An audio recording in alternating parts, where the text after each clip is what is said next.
আজ আমরা আরও নতুন একটি গণিত করব।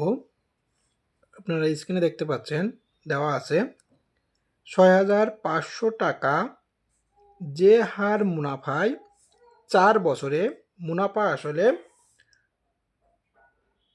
৮,৮৪০ টাকা হয়, ওই একই হার মুনাফায় কত টাকা ৪ বছরে মুনাফা আসলে ১০,২০০ টাকা হবে। তাহলে এখানে দুইটা পার্ট। আগে প্রথম পার্ট থেকে, অর্থাৎ ৬৫০০ টাকায় যে হার মুনাফায়, অর্থাৎ ৬৫০০ টাকায় যে হার মুনাফায় ৪ বছরে ৮,৮৪০ টাকা হয়, এই পার্ট থেকে মুনাফার হারটা বাইর করে নিতে হবে। সেই মুনাফার হার পরবর্তী পার্টে ব্যবহৃত হবে। তাহলে আমরা প্রথম পার্টটা করে ফেলি আগে। তাহলে বলছে ৬৫০০ টাকা, এটা হলো আসল। তাহলে আমরা দেওয়া আছে কি কি সেগুলো লিখে নেই। তাহলে দেওয়া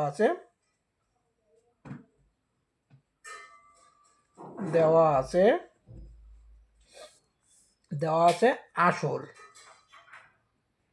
আসল পি সমান সমান ৬৫০০ টাকা, আর মুনাফা আসল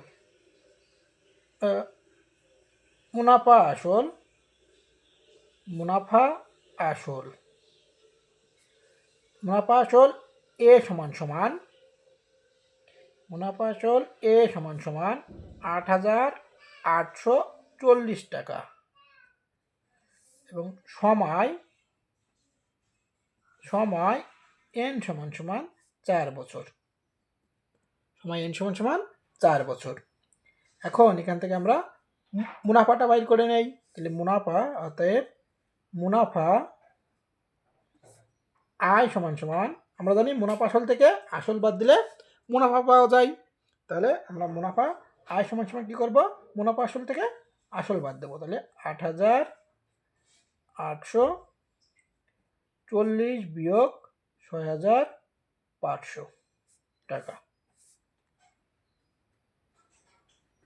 তাহলে বিয়োগ করলে কত হবে? ০ করতে ০, ৪ করতে ৪, ৫ আর ৩ ৮, ৬ আর ২ ৮, মানে ২৩৪০ টাকা। তাহলে আমরা মুনাফা পেয়ে গেলাম ২৩৪০ টাকা। তাহলে এখান থেকে আমরা মুনাফার হার বাই করব। তাহলে আমরা জানি কি, আমরা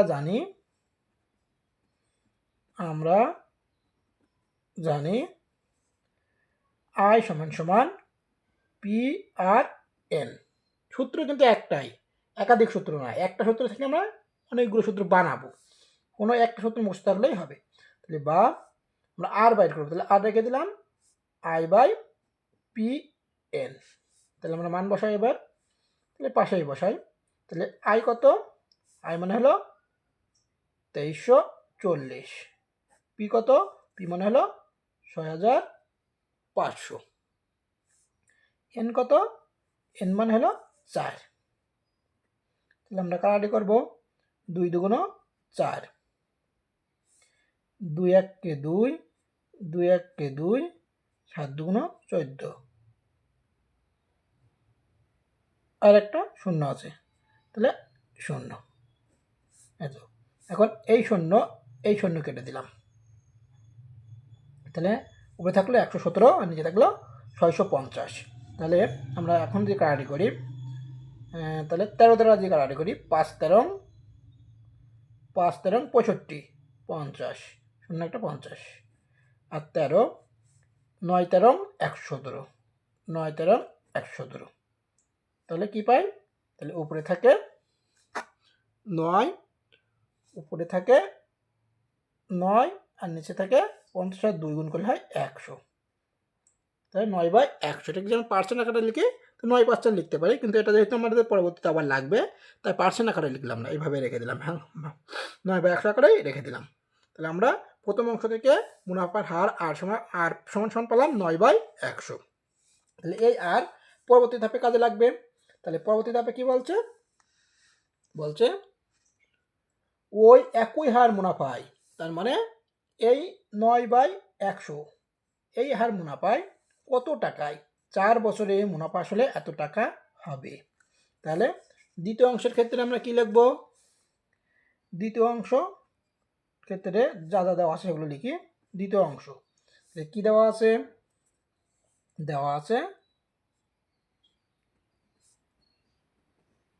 দেওয়া আছে কি সময়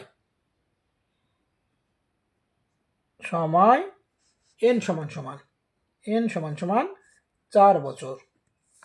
আর মুনাফা আসল a সমান সমান 10,200। আর প্রথম অংশ থেকে প্রাপ্ত r সমান সমান 9/100 আমরা মুনাফার হার। এখন আমরা ধরি আসল সমান সমান p। তাহলে আসল সমান সমান যদি p হয়, তাহলে দ্বিতীয় অংশের ক্ষেত্রে আমরা মুনাফা সমান সমান কত পাবো? তাহলে অতএব পাশায় লিখি যে অতএব মুনাফা সমান সমান মুনাফা আয় সমান সমান মুনাফা আসল আছে 10,200, বিয়োগ হবে আসল মানে p। তাহলে মুনাফা সমান সমান এত। তাহলে আমরা এবার এখান থেকে কি বাইর করব? কত টাকা মানে আসল বাইর করব, তার মানে পির মান বাইর করব। তাহলে আমরা জানি আই সমান সমান পি আর এন। তাহলে বা আমরা পির মান বাইর করবো, পি রেখে দেবো, বাকিগুলো এই পাশে নিয়ে আসবো। তার মানে আই বাই আর এন। তাহলে মান বসাই। তাহলে মান বসালে আই মানে কত? 10,200 বিয়োগ পি। আর মানে কত? আর মানে হলো 9/100। এন মানে কত? 4 বছর, 4। তাহলে আমরা এখন এটা ভালোভাবে লিখি। তাহলে 10,200 মাইনাস পি, এই যে 100 নিচে আছে, এটাকে উপরে গেলে গুণ আকারে হয়, তাহলে গুণ 100 বা তাহলে নিচে আছে 9 গুণ 4, 4 25 25 কাটাকাটি করলে 25 হয়। এখন আমরা এটাকে কিভাবে লিখতে পারি? লিখতে পারি বা পি সমান সমান 10,200 বিয়োগ পি ইন্টু 25 বাই 9, এই আকারে লিখতে পারি। এখন যদি সমাধান করি তাহলে কি হবে? বা এটা আর গুণ করি, তাহলে 9p সমান সমান এই 25 যদি গুণ করে দেয় তাহলে হবে 10,200 গুণ 25 মাইনাস 25p।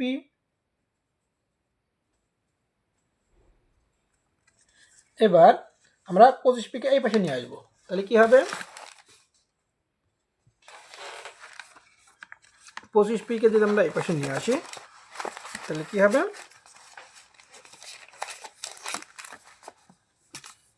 তাহলে হবে এটা আছে বা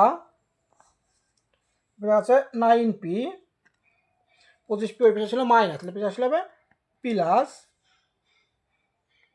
25p সমান সমান 10,200 ইন্টু 25। তাহলে এটা যোগ করলে হবে 25 আর 9 34। তাহলে 34p সমান সমান 10,200 গুণ 25। তাহলে বা পি সমান সমান 10,200 গুণ 25 ভাগ 34। এখন আমরা এটা কাটাকাটি করব। তাহলে কাটাকাটি করলে কি হয়? 3 4 12, 2 3 থেকে 9 10, 3 34, 3 34 102 আর 2টা শূন্য মানে 300 এত। তাহলে বা পি সমান সমান এখন গুণ করলে কত হবে? 3 25 75 আর 2টা শূন্য, মানে 7500 টাকা। তাহলে আসল কত? তাহলে আমি লিখতে পারি যে অতএব আসল 7500 টাকা। এটা হলো অ্যান্সার।